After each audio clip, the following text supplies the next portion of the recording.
right, and we are recording in 3. There we go. In 3, 2. Coach already assisting. I don't know if you saw that. Hand to the water with the no-look pass. Yeah, there you the go. Water was very impressive. It's a long time ago. That was. He still got it. Yeah. He still got it. We are here with head coach of Minnesota United and the MLS All-Star team. And the MLS All-Star team, Coach Adrian Heath. Thank you so much for joining us. Pleasure, guys. This is Absolute an absolute honor. This is actually not the first time we've met. No. Coincidentally, we were on the same flight. Gate 28. Okay, Alexis. And by the way, it was a long day, if you remember. Yes. Very long day. So yeah, we met at the airport when we filmed. So we filmed a documentary called The Cooligans Classico. Yeah. So that is because I'm an Everton fan, Alexis the Arsenal fan. And we are the Cooligans, and we call that the Cooligans Classico. Okay. And we were on the same flight. Saw you on at our gate, and it was An Everton legend. Yeah. And I think we won that one, didn't we? We certainly First did. of all, very rude of you. I was a guest in your home. Look, let's.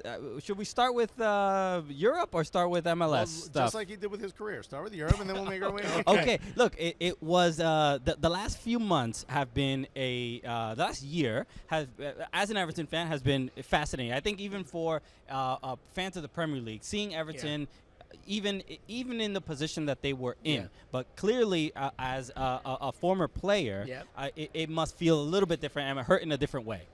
Yeah, this is strange what I'm going to say here, Christian, but I was actually pleased with the season that we had and staying up on virtually the last game, right? Because it gave that new young generation of supporters an idea of what the football club is and what it represents.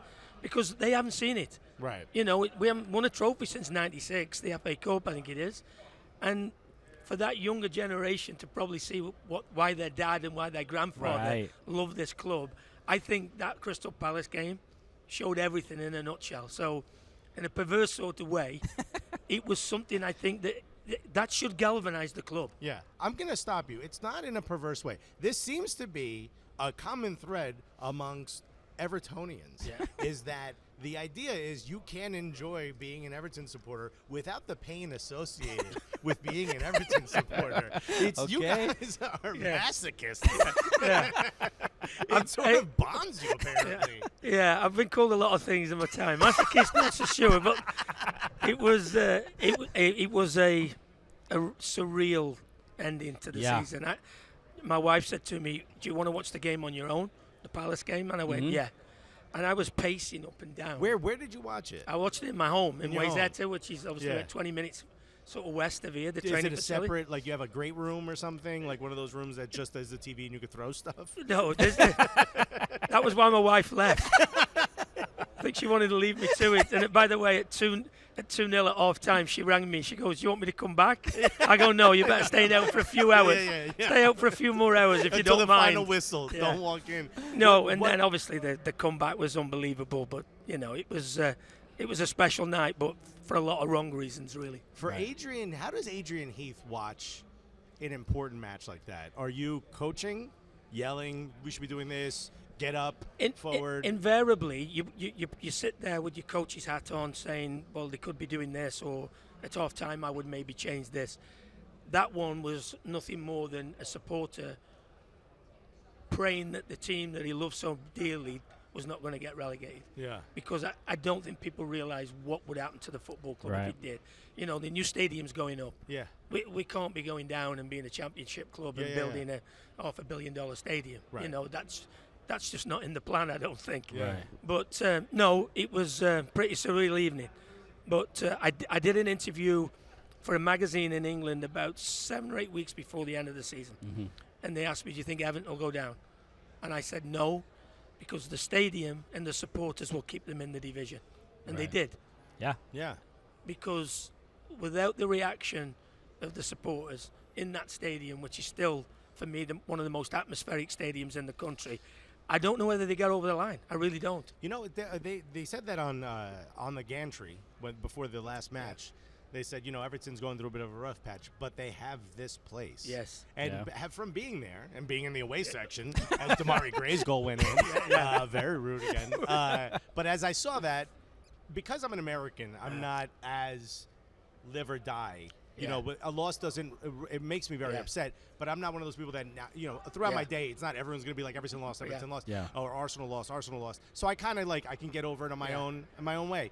But so I guess I was disconnected from a little bit. But seeing the Gladys Street end go crazy as that ball went in, I'm like, you know what? This is a little different than most other clubs. There's something very specific about Goodison. And obviously, I've played in virtually every stadium in the UK.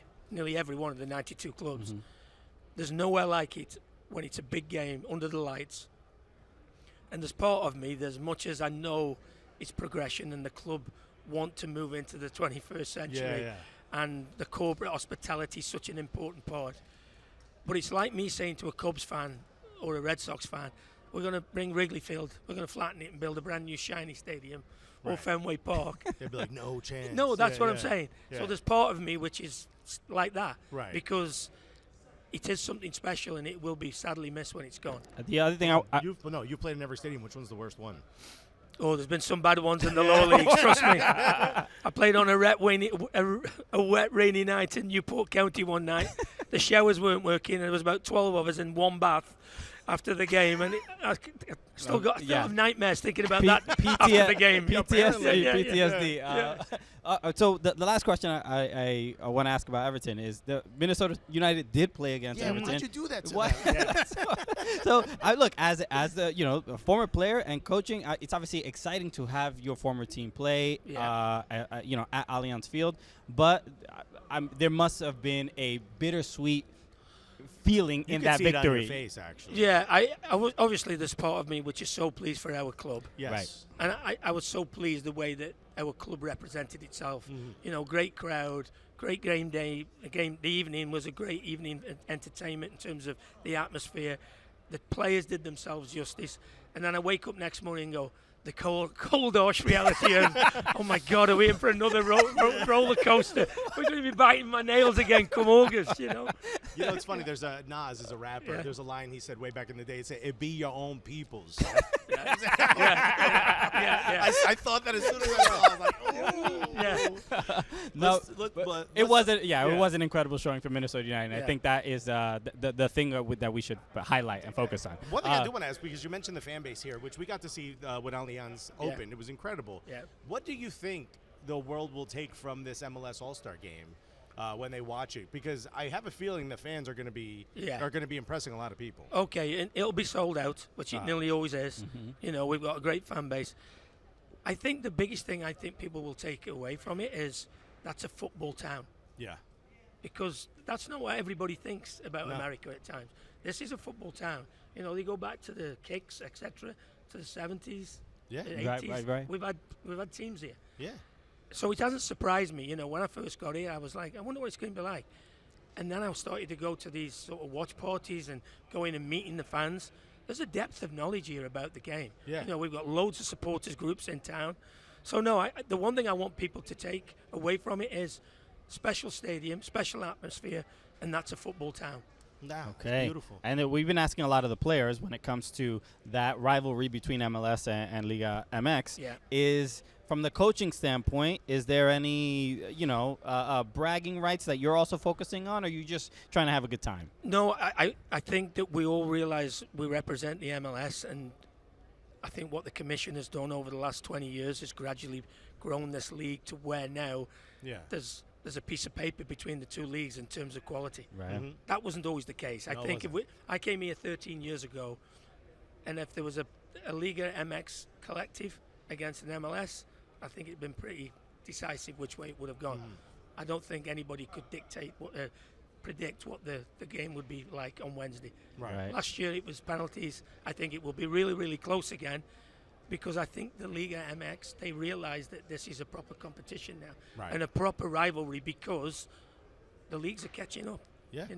I think them days of Liga MX looking down on MLS are long gone. Yeah. I think they are. They are. The corner feels like it's been turned. Yes. For sure. Yeah. How much effort or how much can you really put into a collective of guys that you'll have be able to coach for 3 or 4 days. Well, it was funny. I spoke to all the players this morning. And I said, this is going to be interesting for me because I've never had a squad of 10 number 10s, 6 number 9s, and like only 7 defenders.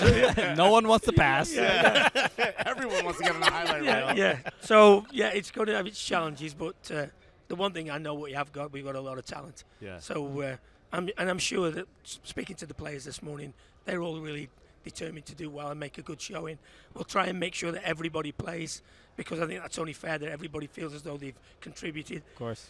And then I'm always mindful of the fact as, we've got this 10-game stretch now where we're all in this, playoff scenario and be respectful for every coach who, by the way, have all rang me and gone, play my guy for 15 minutes. That'll be enough. That'll be enough. You know what I mean? I can't promise that, but I'll promise he won't do more than 45. Right. Whoever you're competing against for a playoff spot, burn those players. Well, I told Gary Keep them on the pitch Smith, for 90. Nashville players are playing the full 90, extra time and PKs if need be.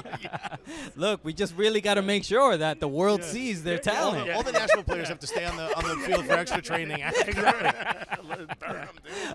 Adrian Heath, this has been an absolute honor. Thank you so much for joining us. This is so cool. Best of luck in the MLS All-Star Game and for the rest of the season. And obviously, up the toffees. Yeah, there you go. Hey, pleasure, guys. Anytime, Absolutely. Last thing I want to say to you is just imagine that you have played for Liga MLS, Yankees All-Stars, so that MLS beats them 4-0. There you go, That'll be good. Cheers, fellas. Adrian, Hey, thank you so much. Thank you so much. All right, guys. All right, all set. That good? Yeah.